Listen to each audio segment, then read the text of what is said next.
us. Cool. Hey guys, Mark, Music Record Shop. Scott, Music Record Shop. The man.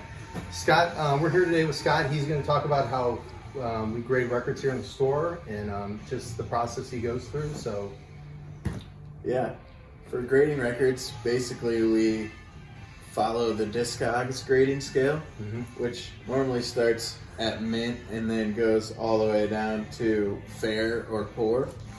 Now you've seen on other websites they'll add all kinds of different gradings. This one goes mint, near mint, VG plus, VG, G or G plus, and then fair or poor. Now on other websites you'll see VG minus, VG plus plus, near mint minus, all kinds of little things people like to do just to make them more specific.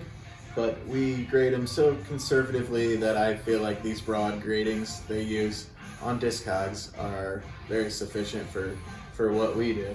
cool. So what would you like you've got some records here. So Yeah, like I what guess would we be, could start at the top, which would be like mint. And for a lot of people, they would say, oh, it's a record that's hardly ever been played. It has no marks on it or anything. But for us here at Music Record Shop, we basically, anything that's sealed, we're going to say is mint. It's never been played. It's never been touched by human fingers except at the factory. And then, so anything that's open, we try not to put a mint grading on it. So if you see mint, it's almost always sealed, never been touched, never been played. Cool. Yeah, so that's kind of an example of that. And then near mint is kind of how it's been opened, but it's hardly been played. There should be almost no marks on it at all. And then this is a VG plus, I was thinking.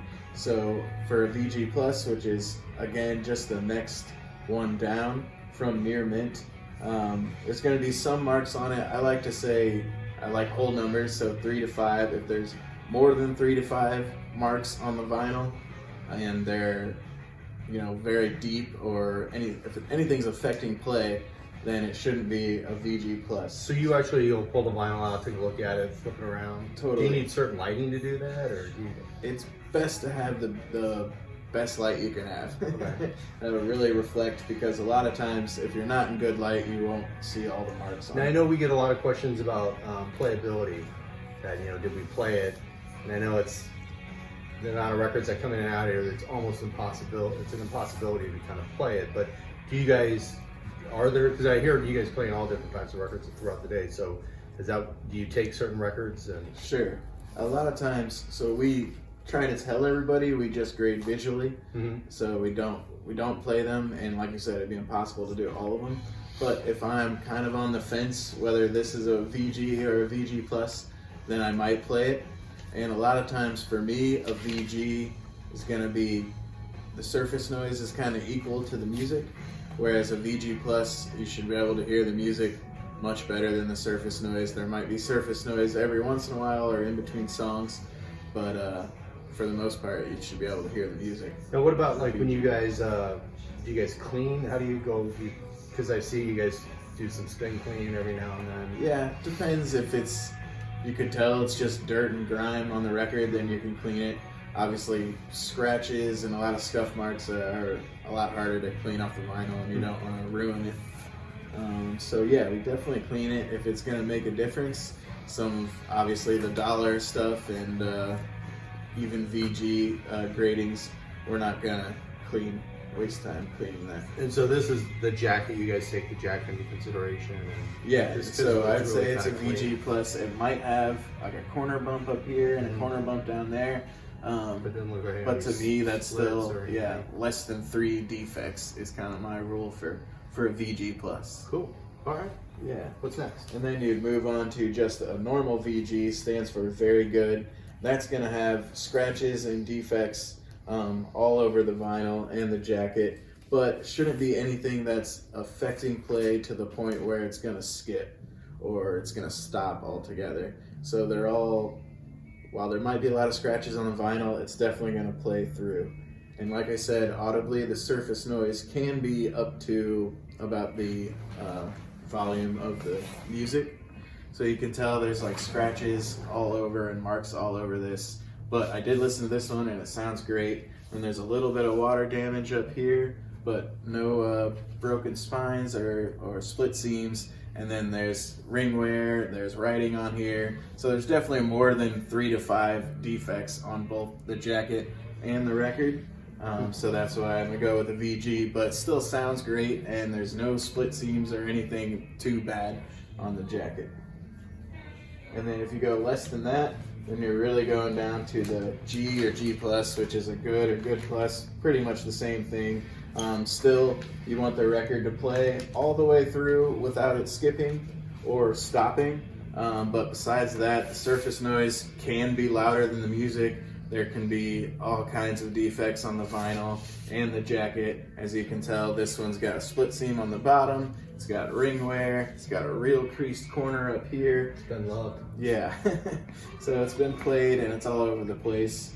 And then after that is even the fair or poor, and you're gonna see water damage up here. The vinyl's gonna be really bad. It can pretty much, that can stop or skip or anything, and you're still gonna give it just a fair or a poor grading. And then for pricing, we normally try to go for like the low end of the median that it's selling for online, and we try to keep it to the domestic United States sellers. So if people in France or Japan have that kind of stuff for outrageous prices, we kind of ignore that.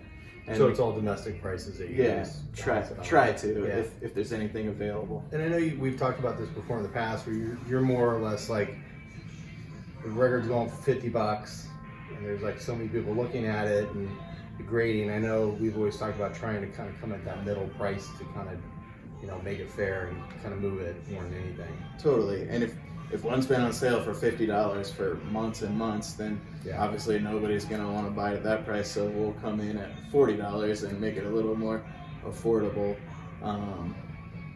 Unless there's nothing on there, then you kind of got to guess. And then if it sells in an hour, you're like, probably put too low of a price on there. And then at the end of the day, like you said, it's all subjective. So, it's really, I know we've experienced this. We've sold stuff, we've graded at a certain level, and people are like, no, that's not what we want. And we're always willing to kind of work that out.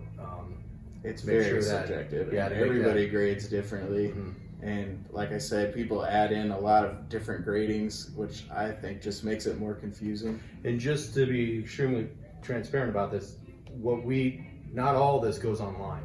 A lot of this, like this type of stuff, would never make it online. There would be no point in putting it. So it's just stuff that we put on. We just have in the store. It's in rolling bins. It's usually everything 25 or above or 15 above that we put up. So we want to make sure that quality of what we put out there is. If you get anything that's fair or a G plus on the website, it's because it's like an original Miles Davis or something. That's the only reason we would list anything at that low for grading. And then with the pricing and the grading also, so we kind of make that the standard, the low median for near mint. And then down from there, a VG Plus is supposed to be like 50% of the near mint price. And then VG is supposed to be 25% of the near mint price. And then the G is supposed to be like 10% of the near mint price. So that's kind of how we go from the grading from the top on down. Yep. All right. You good? Yeah, I think that hopefully clears some things up for buyers. Yeah, if you have any questions, please, you can email me directly, mark@musicrecordshop.com, or call, bug one of these guys. They'd be more happy to listen or talk or whatever that might be. And retail store 3116 Locust, Midtown, St. Louis. So thanks, guys. Thanks for listening. Bye. Thank you.